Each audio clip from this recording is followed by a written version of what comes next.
ગાંધીનગર ખાતે સચિવાલયમાં મુખ્યમંત્રી ભૂપેન્દ્ર પટેલની અધ્યક્ષતામાં કેબિનેટ બેઠક યોજાઈ હતી, જેમાં રાજ્ય સરકારના કર્મચારીઓ માટે મોટા નિર્ણયો લેવાયા છે। કેબિનેટ બેઠક બાદ પ્રવક્તા મંત્રી ઋષિકેશ પટેલ પત્રકાર પરિષદ યોજી હતી, જેમાં જગદીશ વર્મા અને બચુ ખાબડ હાજર રહ્યા, જેમાં તેમણે કેબિનેટના મહત્વના નિર્ણયોની જાહેરાત કરી છે। અહીંનો 2005 સર કર્મચારીઓને જૂની પેન્શન યોજના નો લાભ મળશે તેવી રાજ્ય સરકાર દ્વારા સત્તાવાર જાહેરાત કરવામાં આવી છે। 7.254 નિર્ણય લીધો છે। આ સિવાય કર્મચારીઓને 7મા પગાર પંચનો પણ હવે નિર્ણયોની જાહેરાત કરી છે। 2005 સરકારના કર્મચારીઓને જૂની પેન્શન યોજના નો લાભ મળશે તેવી રાજ્ય સરકાર દ્વારા સત્તાવાર જાહેરાત કરવામાં આવી છે। 7.254 મિલિયન ડોલર્સ નિર્ણય લીધો છે।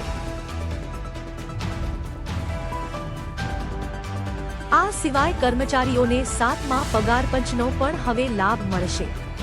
રાજ્ય સરકારના પ્રવક્તા મંત્રી ઋષિકેશ પટેલે આ અંગે માહિતી આપી છે। જલસો 2005 પહેલાના કર્મચારીઓને મળશે નો લાભ। ઋષિકેશ પટેલના પ્રવક્તા મંત્રી ઋષિકેશ પટેલે પ્રેસ કોન્ફરન્સ કરીને જણાવ્યું કે આજે રવિવાર મુખ્યમંત્રી ભૂપેન્દ્ર પટેલ દ્વારા એક નિર્ણય લેવામાં આવ્યો છે, જેમાં ગુજરાત સરકાર દ્વારા રાજ્ય સરકારના વિવિધ કર્મચારી મંડળોની રજૂઆતો સાંભળી હતી। 7,254 કર્મચારીઓને સીધો ફાયદો થાય તે માટે નિર્ણય લેવાયો છે। તારીખથી જેઓ નોકરી લાગ્યા હતા તેમને 5 વર્ષનો લાભમાં મળતો હોવાનું લખ્યા છતાં પણ આવા કર્મચારીઓની નિમણૂકો 150 હતી અને પાછળથી કામગીરી થયા હતા તેમને જૂની પેન્શન યોજના નો લાભ આપવાનો નિર્ણય કર્યો છે। નિયમિત નિમણૂક થઈ ગઈ હોય કે જેની પ્રક્રિયા થઈ હોય એને આ લાભ મળશે। આ કર્મચારીઓને જૂની પેન્શન યોજનાનો લાભ મળશે।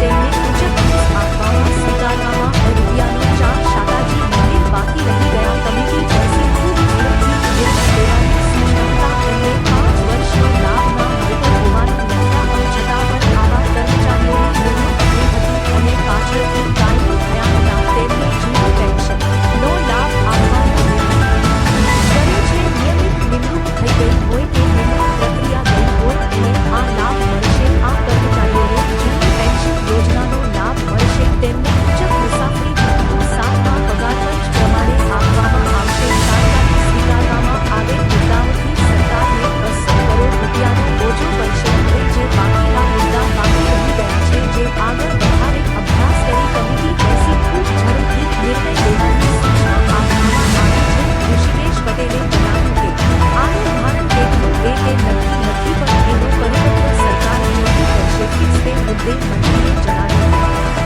ફિક્સ પે કોર્ટમાં મુદ્દો છે તેનો આપવામાં આવશે।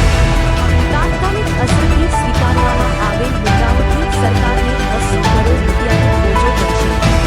હવે જે બાકીના મુદ્દા બાકી રહી ગયા છે, જે આગળ વધારે અભ્યાસ કરી કમિટી બેસી નિર્ણય લેવાની સૂચના આપવામાં આવી છે। ઋષિકેશ પટેલે જણાવ્યું કે આનું ભારણ કેટલું તે નક્કી નથી, પણ એનો પરિપત્ર સરકાર જલ્દી કરશે।